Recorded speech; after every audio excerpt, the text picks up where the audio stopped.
D'un côté, il y a beaucoup d'amour et de l'autre, beaucoup de frustration. Donc forcément, ça amène de la déception.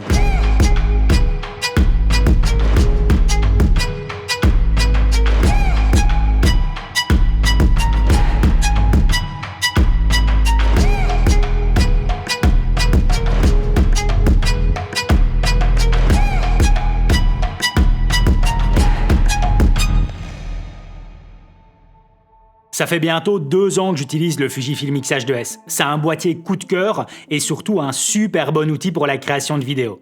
Et c'est aussi un boîtier clivant chez Fujifilm. T'as beaucoup de monde qui le trouve trop cher ou en tout cas beaucoup d'utilisateurs historiques à la marque. En fait, depuis le début, le boîtier est très mal compris.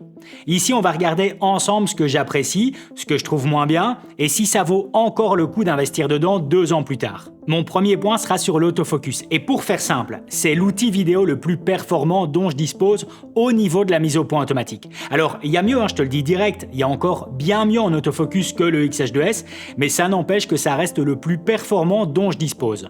Par rapport à mes besoins, c'est quasi sans faille. Et attention que le fait qu'il soit sans faille, de 1, ne le rend pas parfait, et de 2, ne sera pas forcément sans faille pour toi.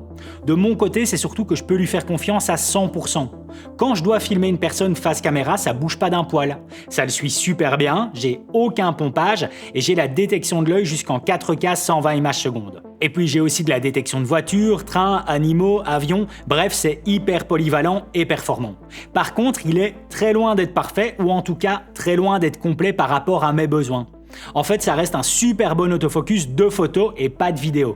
Je trouve que l'option pour le réglage de vitesse de transfert de points est pas géniale. Quand je le compare à mon Lumix S5 ou ma Canon C70, ça a des années-lumière en fait. D'ailleurs, ce que je fais maintenant, c'est que quand je dois faire un plan d'illustration contenant un transfert de points, je le filme en 4K 60 images secondes et je le ralentis au montage, histoire d'avoir une transition plus lente. Et puis surtout, au moment où je fais cette vidéo, il n'y a toujours pas de suivi d'objet. Alors, on a une mise à jour qui vient d'être annoncée au moment où je fais cette vidéo et qui doit arriver d'ici quelques semaines. Et dans le brief de cette mise à jour, on voit à présent le suivi d'objet, mais par contre, ça reste encore à savoir si c'est bien pour la vidéo et pas juste la photo. Et alors, en plus, il faut savoir quand même que le suivi d'objet en vidéo, Fujifilm il vient de le mettre dans son dernier GFX 100 Mark II. Et de ce que j'ai pu voir en vidéo avec ce GFX 100 Mark II, les essais du suivi d'objet en vidéo, ça donne pas vraiment envie. Donc ça pour moi c'est 2 éléments qui sont absolument à corriger et mon dernier souhait ça serait de les voir débarquer avec un autofocus sur visage seulement. Il faut savoir que ça se fait de plus en plus et le principe c'est que l'AF ne fait le point que sur le visage. Si la personne sort du cadre, aucun souci, ça va pas refaire le point sur ce qui se trouve derrière. Donc tu vois, c'est bien, mais c'est pas parfait. Et ce qui est frustrant, c'est d'être persuadé qu'ils peuvent le faire. Quand je vois la performance de l'autofocus en 4K 120 images par seconde avec une optique qui ouvre à f1.2 par exemple, moi tu vas pas m'enlever de l'esprit que le suivi d'objet sur le X-H2S, ça pourrait être présent depuis le début et en plus il pourrait être super bon. Pareil pour l'option d'autofocus sur visage seulement, c'est possible, ils peuvent le faire. Et en ce qui concerne le réglage de vitesse des moteurs pour le transfert de points, là en vrai je sais pas car ça concerne aussi la partie optique, donc voilà, ça reste à voir. Mais du coup, moi en tant qu'utilisateur, je suis frustré. Le boîtier date de 2022 et quand il a débarqué, l'AF était vraiment impressionnant par rapport à ce qu'on connaissait chez Fujifilm. Et en plus, quelques mois plus tard, ils ont été encore plus loin avec une mise à jour le rendant encore plus performant, mais depuis, plus rien, et c'est frustrant. Bon, par contre, ce retour d'expérience, il est rendu possible grâce à MPB qui est le sponsor de cette vidéo. mpb.com est une plateforme d'achat, de vente et d'échange pour ton équipement photo et vidéo. Moi, j'utilise MPB depuis plusieurs années et ça me permet de trouver de l'équipement de seconde main au meilleur prix. Que ce soit pour un boîtier hybride, caméra de cinéma, drone, parc optique ou même différents types d'accessoires, chaque produit que tu viendras à acheter, vendre ou échanger est contrôlé par des experts de MPB et la garantie est de 12 mois. Perso, j'achète et revends souvent mon équipement sur mpb.com. Que ce soit pour trouver une caméra de ciné en bon état au meilleur prix ou revendre une optique que je n'utilise plus, ici moi c'est surtout la confiance et le gain de temps que j'apprécie. Si je décide de revendre de l'équipement, j'obtiens mon devis de reprise en moins de 3 minutes. Et si je décide d'acheter de l'équipement, je sais complètement le contrôler grâce à une série de photos montrant son état d'usure et son temps d'utilisation. Honnêtement, si tu disposes d'équipements photo ou vidéo dont tu ne te sers plus, je t'invite vraiment à consulter son prix de reprise sur mpb.com. Tu auras ton devis en moins de 3 minutes et sans engagement. Cela te donnera peut-être l'envie de vendre ou échanger pour l'achat d'équipements plus utiles à tes besoins actuels. En plus, tu as mentionné que la livraison de vente et d'échange est gratuite et MPB offre même la possibilité de retourner l'équipement gratuitement si tu changes d'avis.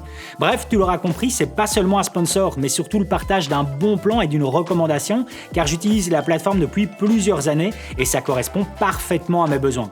Que ce soit pour la photo ou la vidéo, n'hésite pas à visiter le site mpb.com pour acheter, vendre et échanger ton équipement. Merci à mpb.com d'avoir rendu cette vidéo possible. Bon allez, je continue dans le rayon frustration, l'application mobile. Ça fonctionne toujours pas. Voilà, je sais pas quoi dire d'autre. C'est pas ça, à chaque mise à jour de l'application mobile, ça la rend meilleure que la précédente, mais le problème c'est que la base est pas bonne. Moi je veux juste un contrôle des portées qui fonctionne.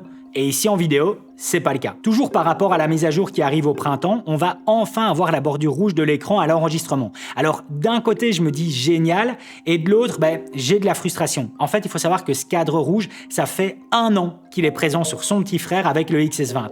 Moi j'ai acheté le XS20 pour ma compagne, et ça fait 1 an que je suis frustré de voir cette bordure rouge quand elle l'utilise. 1 an d'attente pour un bête truc qui est pourtant super utile sur le terrain.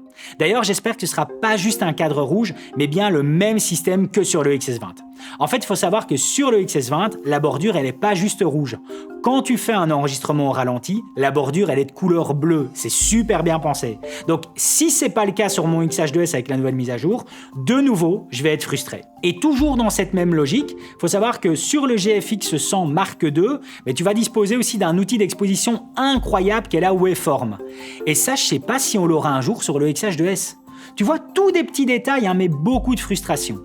Avec le XH2S, Fujifilm nous a offert un log de 2e génération, le F-Log2, qui est un super bon log, mais toujours pas intégré dans la base de données de DaVinci Resolve 2 ans plus tard. Alors dans l'absolu, c'est pas la fin du monde, car comme tu peux le voir sur mes plans vidéo, le résultat est présent, mais j'ai pas de workflow aussi simple qu'avec mes autres caméras. Bref, frustration. Maintenant que je t'ai vidé mon sac et que je t'ai partagé ce qu'allait pas, je vais quand même te dire ce qui va. Tout le reste. J'adore ce boîtier, c'est une tuerie. Et dernièrement, ce qui fait que je l'adore encore plus, c'est grâce à une optique miracle qu'est le Viltrox 27 mm f1.2.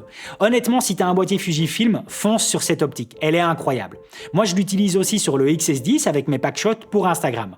En fait, c'est génial car même à f1.2, c'est ultra net, c'est hyper sharp et du coup, moi, ça m'aide énormément pour la création des contenus courts que je fais pour des clients. En fait, cette grande ouverture, ça me permet d'être équipé léger en lumière car j'ai pas besoin de beaucoup de puissance sur le terrain et ça me permet aussi de masquer un arrière-plan qui serait pas forcément des plus rangés.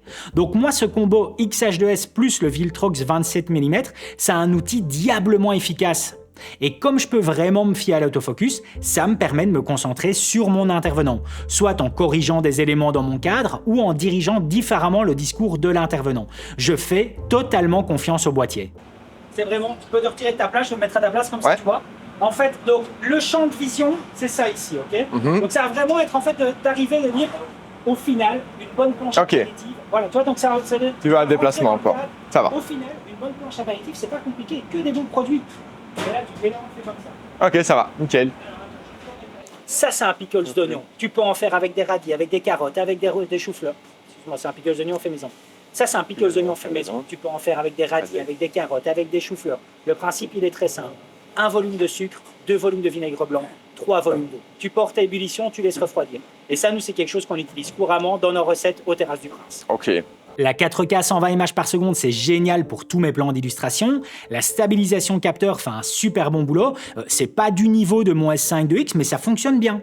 La plage de dynamique, là c'est une petite claque à tout le monde, tu vois, car la dynamique est folle par rapport à son prix. Niveau ergonomie, les menus sont pas dingues, mais par contre j'ai 7 préconfigurations de dispo sur ma roue crantée.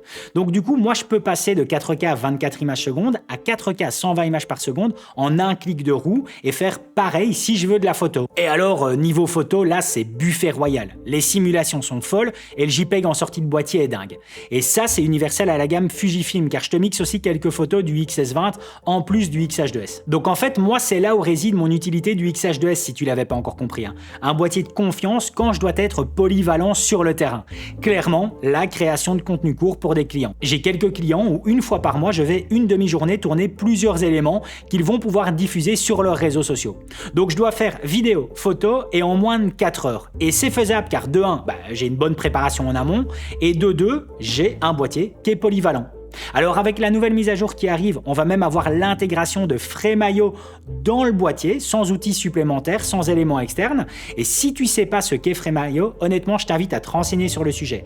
C'est le nouveau cheval de bataille dans l'industrie audiovisuelle. Et moi, je dois justement encore voir si je peux intégrer un workflow intéressant avec ce nouvel outil. Après, t'as tout le reste, des codecs internes de malade avec le ProRes, l'utilisation du capteur en mode OpenGate, les deux types de RAW en externe avec le ProRes RAW et le Blackmagic RAW, un super bon rolling shutter. Bref, si t'as pas encore vu ma vidéo test dessus, je te mets le lien en description car je passe tout ça en revue. Donc moi, le XH2S, évidemment que je te le recommande encore en 2024, surtout qu'il y a souvent des promos dessus, ou alors même des belles offres en occasion comme chez MPB. Là où je suis déçu par contre, c'est qu'en 2022, le boîtier affichait une belle promesse en montrant un réel intérêt pour la vidéo de la part de Fujifilm, et je me suis imaginé en fait avoir un boîtier qui serait bien plus tenu à jour que ça. En fait, j'ai l'impression de passer en second plan, et surtout ici avec la sortie du GFX 100 Mark II. Je sais bien que c'est un nouveau produit, mais sérieux, j'ai l'impression d'être délaissé de la part de la marque. En fait, c'est toujours un peu en dents de scie, tu vois, avec Fujifilm. Quand j'ai testé le XS20, que j'ai d'ailleurs ensuite acheté pour ma compagne, de nouveau, j'ai vu des belles promesses de la part de Fujifilm envers la vidéo, sauf que ça s'est très vite essoufflé. Faut quand même savoir que j'utilise du Fujifilm en vidéo depuis le X-T3, donc je vois bien de l'amélioration et de l'intérêt, mais c'est à chaque fois avec des hauts et des bas. Donc dans le concret, j'adore mon XH2S, le XS20 de ma compagne, je reste persuadé que c'était le meilleur choix pour elle, et je suis toujours content d'utiliser le XS10 pour mes packshots. En fait, je m'aperçois avec cette vidéo que ma déception, elle est un peu plus envers la marque que le boîtier en lui-même. Du coup, la meilleure façon pour moi de terminer cette vidéo, c'est simplement en m'adressant à Fujifilm. Fujifilm, j'adore utiliser vos boîtiers. En plus d'être efficace, il y a un petit quelque chose, tu vois, qui provoque de l'enthousiasme, sauf que c'est souvent cassé par quelques accroches sur des choix de votre part.